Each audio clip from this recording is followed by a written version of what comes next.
Hi, welcome to Digital Champions on Daily Ad Brief. I'm your host coming to you from Atlanta, Mary Therese Griffin, and we're so excited to go to Glendale, California today. We have Elle Mersereau with us, and she is with ELM Creative.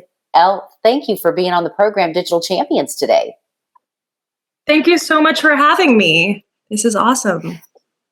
Let's talk about your company and what you do for people to help grow their businesses. Absolutely. So I am what I call the founder and force of a digital marketing agency that specializes in helping small brands on social media, with web development, anything to really get them off the ground, anything that requires some serious creativity. Who are your customers, Elle? Are you looking more for middle of the road size companies, smaller mom and pops, larger companies? Who do you appeal to most? Our niche market would be someone that needs an actual agency to do their marketing, but not quite an in-house team. So we have fashion brands, skincare brands, e-commerce brands. Some of them have no employees and it's just the owner. We work very closely with them, whereas other companies are venture capitalist backed, but they don't want to have an in-house team quite yet. And so we're that transition in between. Let's talk about that in-house team part, because I think a lot of folks think, oh, I've got an in-house marketing or media buyer.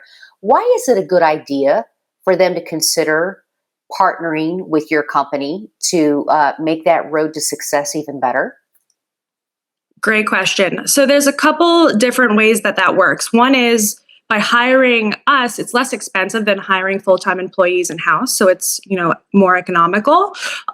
Some people actually hire an in-house team and then hire us to serve as the creative director of all their projects. So they get the feeling of having an in-house team where they can walk into an office and say, hey, what's actually happening? Who's working on what?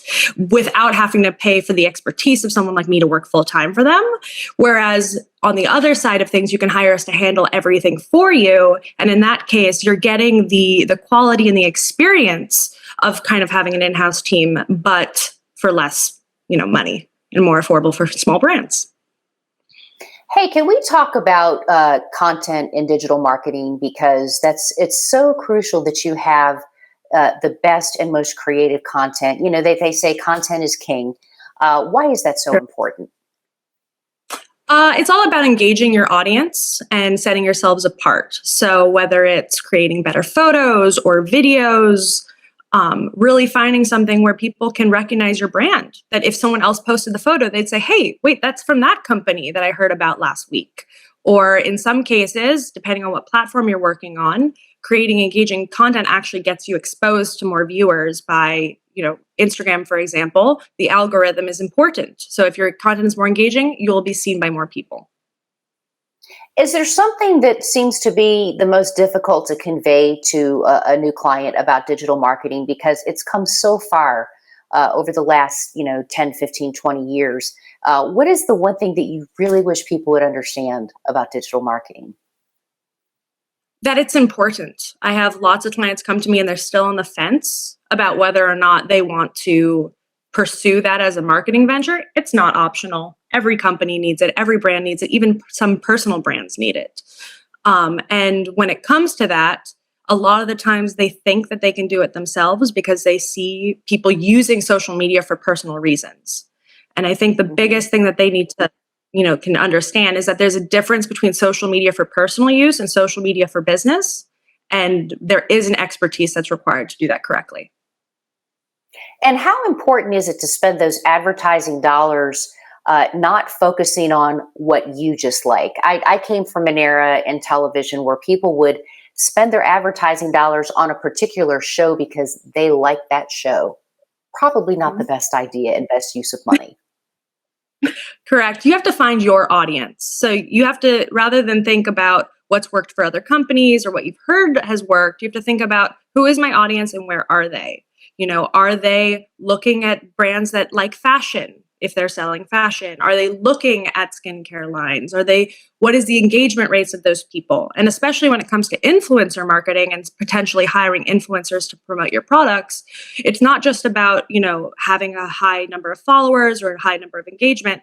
It's, do these people think of this influencer as an opinion leader And if they do consider them an opinion leader, are they taking their advice on a specific subject that would sell your particular product? When customers do take your advice, describe for me that feeling you have when you see the true success that they have because they followed your advice. What a great, great question. So especially because we work with small businesses, this is people's livelihood. So, and I work closely with every single one of the owners of the companies that we represent. So getting those phone calls where, you've saved my company, or you've really built this, or we couldn't have done this without you, it's the kind of validation that, keeps this fun. And, I love what I do. So I love being able to help people while doing it. We can't thank you enough, Elle, for being on the program today. I can tell you are a great partner for companies to partner with. So you definitely want to find a way to get in this lady's back pocket, because you can take them down that road of success. Thank you so much. And if you want to know more about what Elle is doing at ELM Creative, all you have to do is check out our website, and that's dailyadbrief.com. We hope to see you back for more Digital Champions. And Mary Therese.